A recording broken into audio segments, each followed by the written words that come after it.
전문 강사들의 영상 플랫폼 온토리TV 민수경입니다. 안녕하세요. 안녕하세요. 명로진입니다. 네, 교수님 안녕하세요. 안녕하세요. 네, 저희가 지난 시간에 시나리오로 읽는 고전을 소개를 해드렸잖아요. 네. 뭐 공자, 맹자, 장자, 논어 뭐 관련한 책들만 10권 가까이 되신 걸로 알고 있는데, 그래서 많은 분들이 이분은 고전 전문가 아닌가? 이렇게 생각을 하실 것 같아요. 맞습니까? 고전 전문가라고 네. 하셔도 사실은 좋습니다. 저는. 네네. 저는 좋은데, 좋습니다. 예. 다만 이제 음. 저 나름대로 해석하고 소개하고 그 고전을 퍼뜨리려는 욕심이 저에겐 있는 거죠.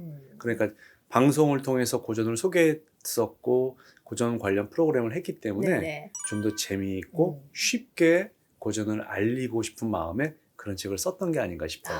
그럼 일단 고전 전문가 하시는 걸로 네. 고전 전문가이신 걸로 하고, 그리고 또 하나 지난 시간에도 살짝 이야기가 됐지만 살사대수도 또 전문가시잖아요. 그거는 전문가는 아니에요. 예, 명확히 해야 되는데 네네. 취미 그건 생활을 아니다. 했었죠. 네. 그렇다고 해서 넘어갈 수 있는 건 아니에요. 살짝만 좀 보여주실 수 있어요? 많이 즐겼죠, 사실 쌀쌀을. 그러니까. 예. 아니, 그 쌀쌀하는 거는 음. 그 파트너가 있어야 되는 거기 때문에 예, 저 혼자 뭐 할 수 있는 건 아니고요. 갑자기 난감해지네. 내가 어떻게 할 수도 없고. 이런 식으로 딱 커트가 되는군요. 아니, 그래도 혼자서라도 뭔가 이렇게 손동작이라도 보니까 정말 유연하게 움직이더라고요. 동작 하나 그냥 웨이브가. 그러면은 웨이브를 보여드리겠습니다. 웨이브 좋아요. 네. 웨이브는 이제 이렇게 손을 이렇게 딱 펼치고 펼치고. 이 정도.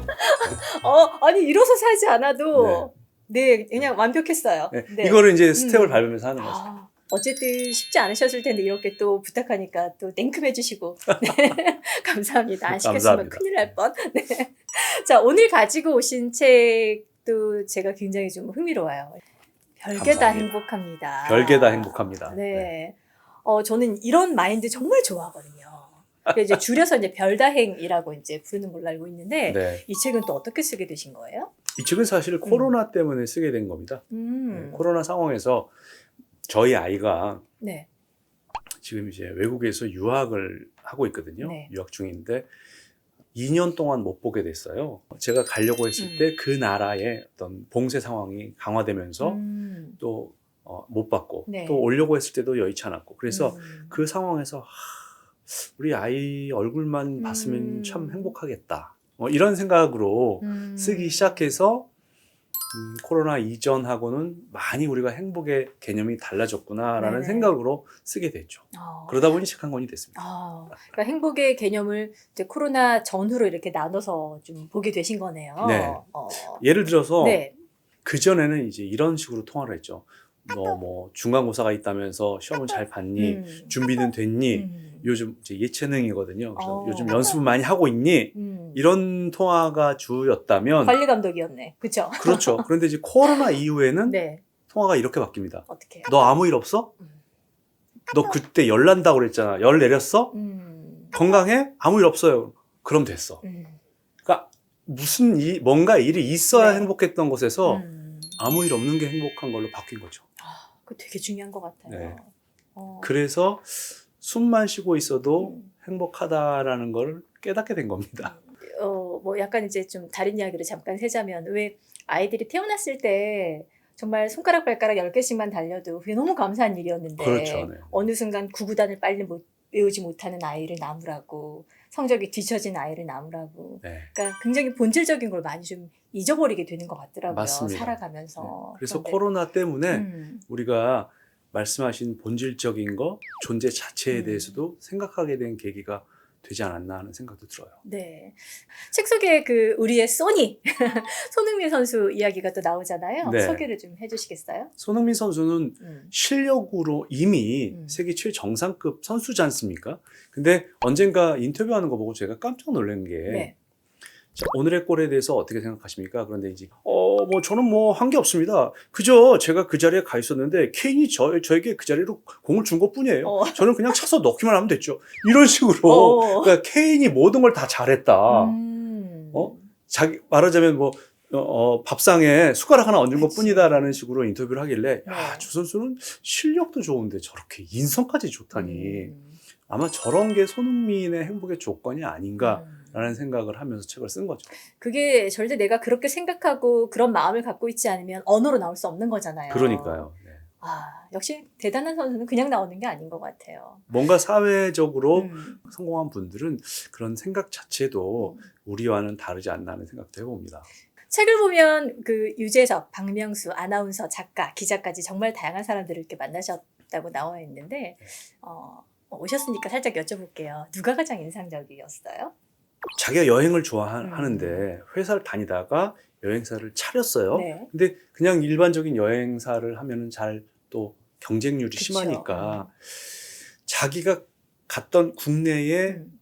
그야말로 비경, 오지 8곳을 골라서 그곳에 소수 인원만 데리고 가는 트레킹 회사를 차린 분이 있어요. 그러니까 이분의 얘기를 들어보면은 네. 여기 정말 너무너무 좋아요. 음. 여기 다음에 한번 꼭 같이 가세요. 그래서 여기서는 뭐 카누도 탈 수 있고 뭣도 할 수 있고 뭣도 할 수 있고. 그러니까 그렇게 자기의 일을 설명할 때 네. 그런 기쁨이 느껴지잖아요. 그쵸. 정말 그런 분들이 저는 진짜 행복한 분들인 것 같거든요. 네, 그런 것들이 기억에 남습니다. 그러면 교수님은 어떤 상황에 또 어떤 순간들에 행복하세요?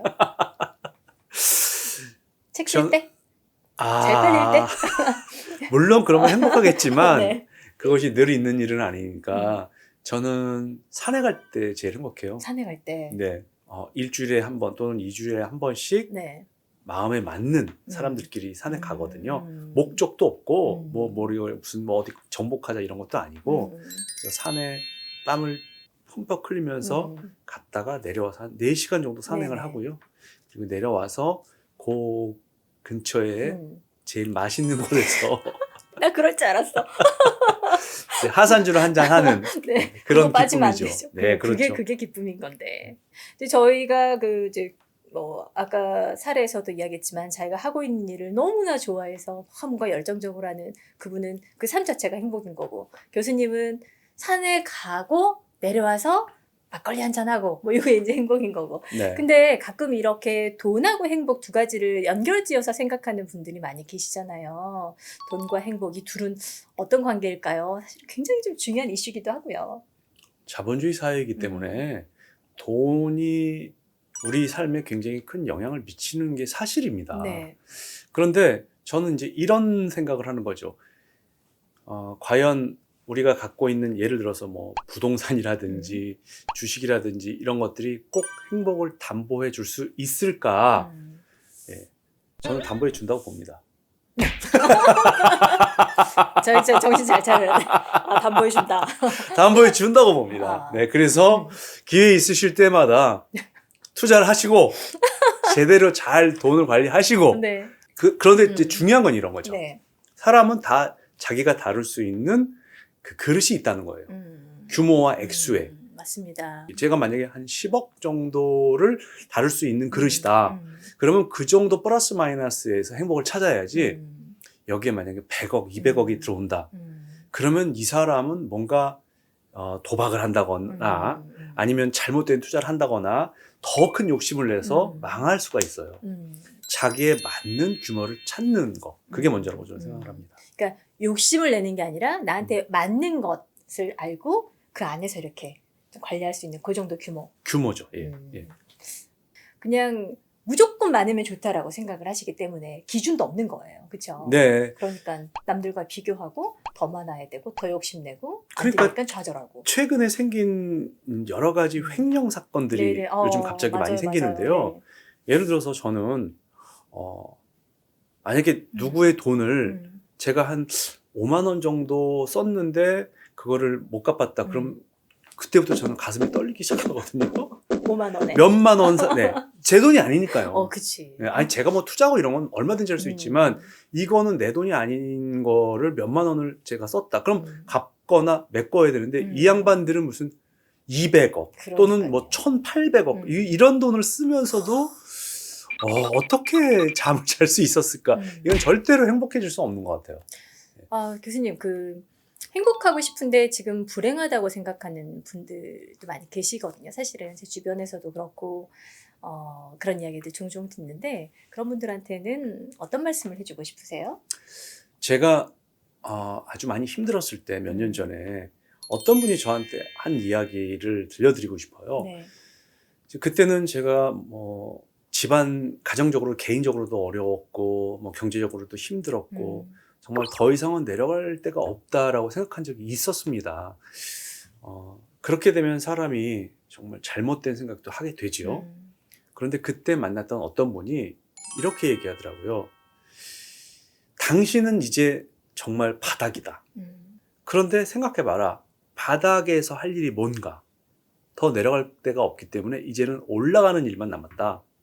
그러니까 준비하고 여유 있게 지내다 보면 좋은 일이 있을 거다. 저는 그 말을 듣고 정말 그 자리에서 울음을 쏟았는데 바닥에서는 올라갈 일밖에 없거든요. 그렇죠, 그렇죠. 그래서 지금 혹시라도 내가 힘들다, 불행하다 이런 분들은 올라갈 날을 생각하시면 좋을 것 같아요. 그런 의미에서 제가 노래를 한 곡 불러드리겠습니다. 정말요? 어떤 노래를 부르시려고? 삶이 그대를 속일지라도 슬퍼하거나 화내지 마. 힘든 날들을 참고 견디면 즐거운 날들 오리니. 여기까지입니다. 지금 교수님이 짧게 너무 심취하셨어. 교수님 짧게 그 불러주신 그 대목이 어느 누군가가 이 채널을 우연히 보다가 그 노래 가사에 희망을 품게 된다면 그것만큼 감사한 일도 없을 것 같아요. 그렇겠죠. 네, 아마 그런 마음으로 불러주셨을 것 같습니다. 자, 교수님 끝으로 별게 다 행복합니다에서 교수님이 가장 애정하시는 대목이 있을 것 같아요. 작가는 누구나 그게 있다고 하더라고요. 그 대목 한 구절만 좀 읽어주시겠어요? 나는 이런 생각이 든다.